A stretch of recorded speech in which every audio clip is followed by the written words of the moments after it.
Okay, hello again for the second session. Now, this is the beginning of chapter 4. Gulliver says that I now intend to give the reader a short description of this country as well as I traveled in it, which was not above 2,000 miles round Lorbragrat, the metropolis. Like in the other 18th century novels that we have read this term, Jonathan Swift again talks to the reader. So the narrator of the novel talks to the reader, which was not very common in the 19th century novel, but commoner in the 18th century novel, and much more common in the postmodernist novel, of course. But as I told you before, 18th century novel had more postmodernist characteristics than even in the 19th century or most of the 20th century novel. For the queen, whom I always attended, never went further when she accompanied the king in progresses, there stayed till his majesty returned from viewing his frontiers. In the next paragraph, the kingdom is a peninsula, terminated to the northeast by a degree of mountains 30 miles high, which are altogether impassable by reason of the volcanoes upon the tops. Neither do the most learned know what sort of mortals inhabit beyond those mountains, or whether they be inhabited at all.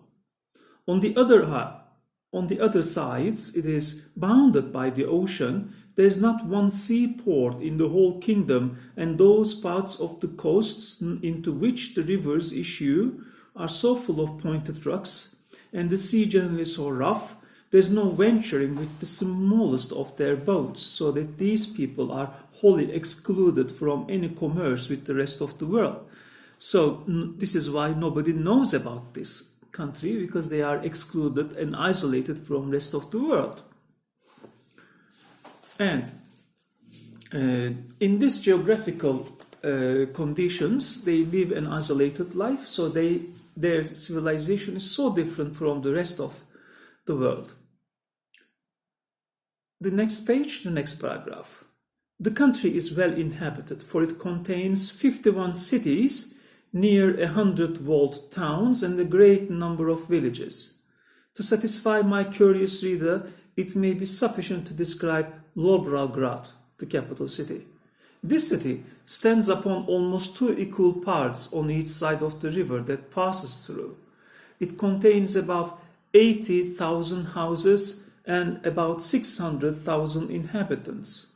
It's in length 3 glonglums, which make about 44 English miles. So, as usual, Jonathan Swift creates a new language and he creates a new measurement system, same as in Lilliput.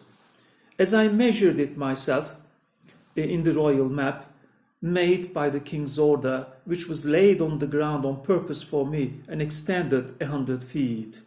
I paced the diameter and circumference several times barefoot, computing the scale, measured it pretty exactly. Okay, I'm skipping the next pages until the end of the chapter and beginning chapter 5 now. Now we're going to read his adventures in the palace with the monkey and in the garden and so on. Chapter 5. I should have lived happy enough in that country if my littleness had not exposed me to several ridiculous and troublesome accidents, some of which I shall venture to relate. Glumdalclitch often carried me into the gardens of the court in my smaller box, and would sometimes take me out of it and hold me in her hand, or set me down to walk. Now they go out into the gardens to have a walk, and Glumdalclitch, little daughter of the farmer, takes him out of his box and puts him on the ground, and he, walks around, runs around in the garden. I remember, before the dwarf left the queen, he followed us one day into those gardens, and my nurse, having set me down, he and I being close together, near some dwarf apple trees. I must needs show my wit by a silly allusion between him and the trees, which happens to hold in their language as it doth in ours, whereupon the malicious rogue, watching his opportunity when I was walking under one of them, shook it directly over my head, by which a dozen apples, each of them near as large as a Bristol barrel, came tumbling about my ears. So they are under an apple tree, and when apples are beginning to fall off the tree, they are huge and they might destroy Gulliver very easily. Another day, Glumdalclitch left me on a smooth grass plot to divert myself while she walked at some distance with her governess. In the meantime, there suddenly fell such a violent shower of hail, the hailstones, little tiny ice balls coming from the sky. Okay, so it's a hailstorm, that I was immediately by the force of it struck to the ground. When I was down, the hailstones gave me such cruel bangs over my body because, usually the hailstones are small, tiny ice balls from the sky, but they are as big as tennis balls now, so damaging his body. Bangs all over my body as if I had been pelted with tennis balls. However, I made a shift to creep on all four, shelter myself by lying on my face on the lee side of a border of lemon thyme, but so bruised from head to foot that I could not go abroad in 10 days.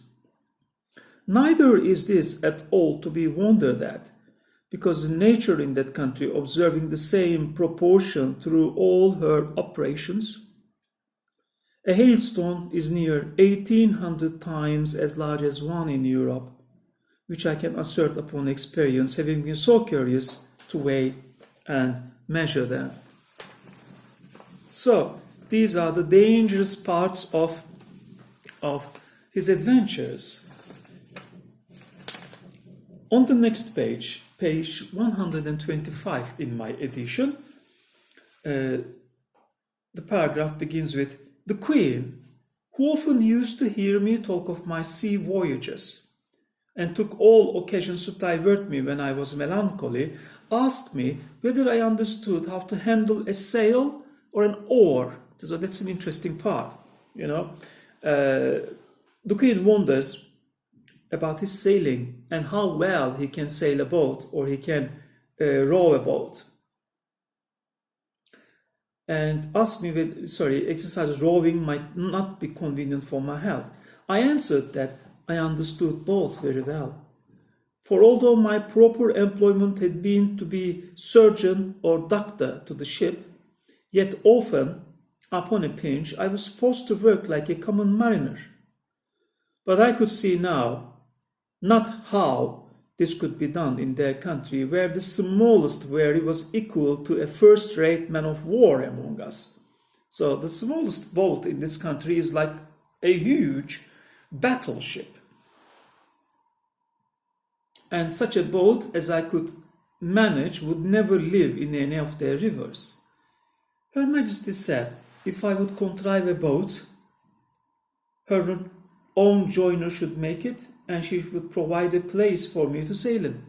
So she says that she can ask the carpenters to produce a tiny boat for Gulliver so he can sail. The fellow was an ingenious workman, and by my instructions in 10 days finished a pleasure boat with all its tackling, able conveniently to hold 8 Europeans.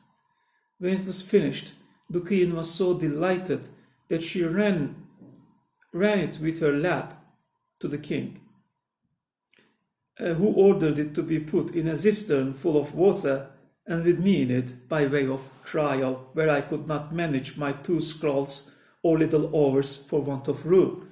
So interestingly, she also asks the carpenter to prepare a big tub for him and fills it with water, a small tub filled with water. So they put the small, boat, tiny boat, onto the water, and Gulliver sits on the boat and rows, and the queen and the king watch him sailing.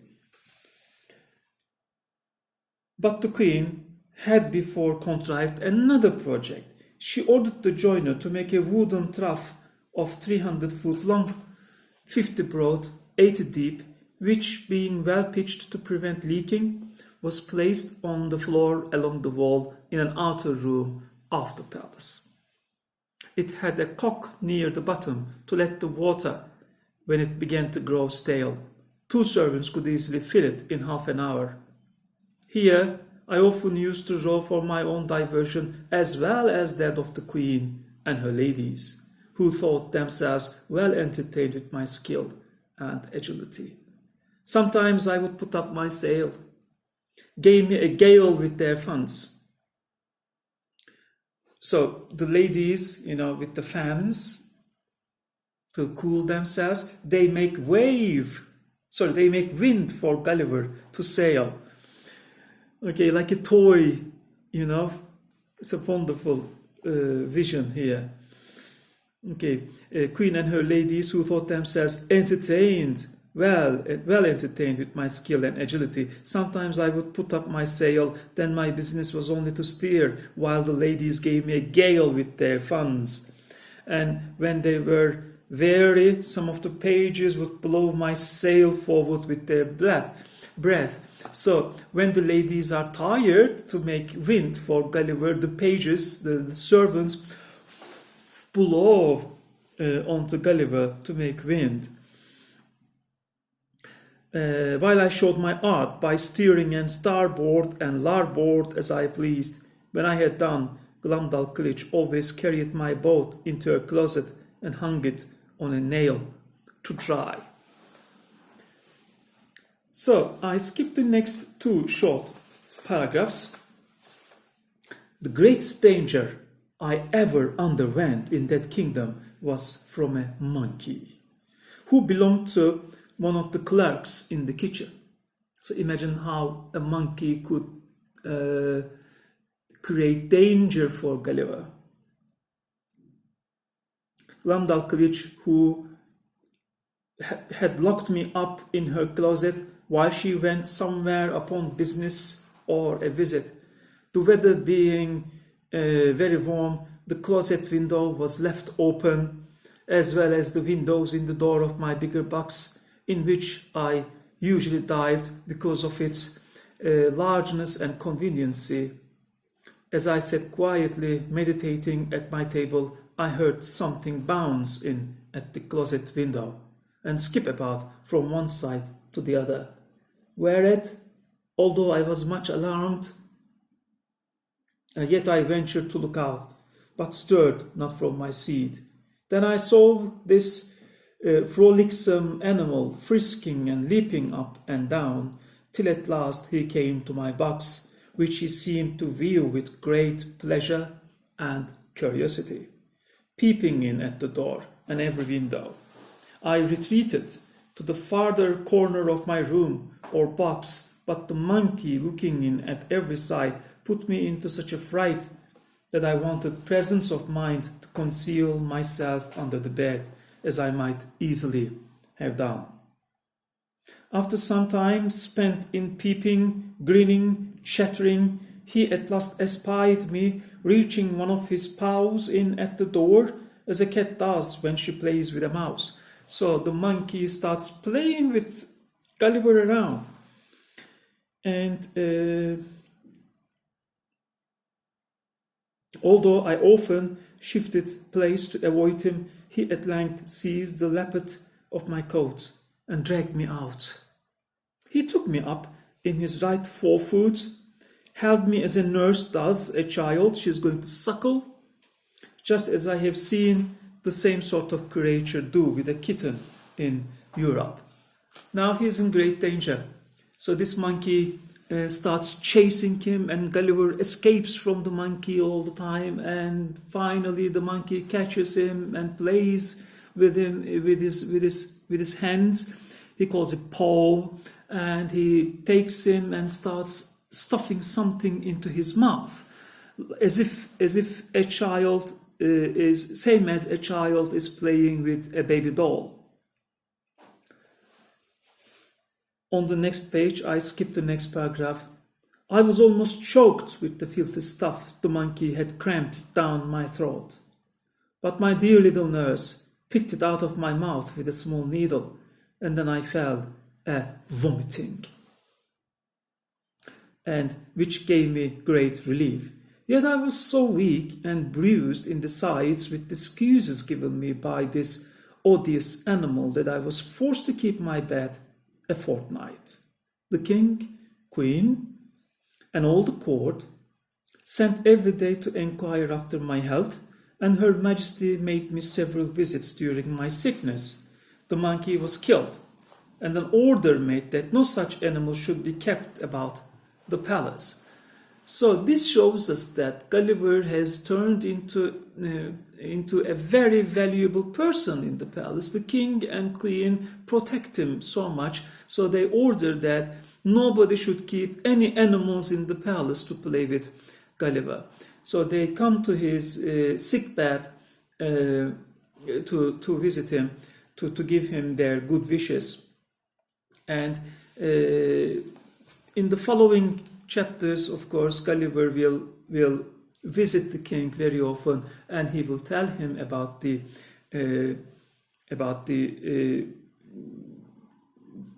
system of his country. The end of the chapter, final paragraph of this chapter, I was every day furnishing the court with some ridiculous story. And Glumdalclitch, although she loved me to excess, yet was arch enough to inform the queen whenever I committed any folly that she thought would be diverting to Her Majesty. The girl who had been out of order was carried by her governess to take the air about an hour's distance, or 30 miles from town. They alighted out of the coach near a small footpath in a field. And Glumdalclitch, setting down my travel box, I went out of it to walk. There was a cow dung in the patch, and I must needs try my activity by attempting to leap over it. You know, the cow dung, the cows, when they discharge their body, the excrements huge, and Gulliver is small, and he is walking outside, and he comes across a cow dung, so he has to climb over it. I took a run, but unfortunately jumped short and found myself just in the middle up to my knees. So he, when he jumps, he perches on the cow dung up to his knees. Terrible smell. I waded through with some difficulty, one of the footmen wiped me as clean as he could with his handkerchief, for I was filthily bemired. My nurse confined me to my box till we returned home, where the king was so soon informed of what had passed, and the footman spread it about the court, so that all the mirth for some days was at my expense. So everyone has heard about the story, and everyone kept laughing at Gulliver. So this is the end of the chapter.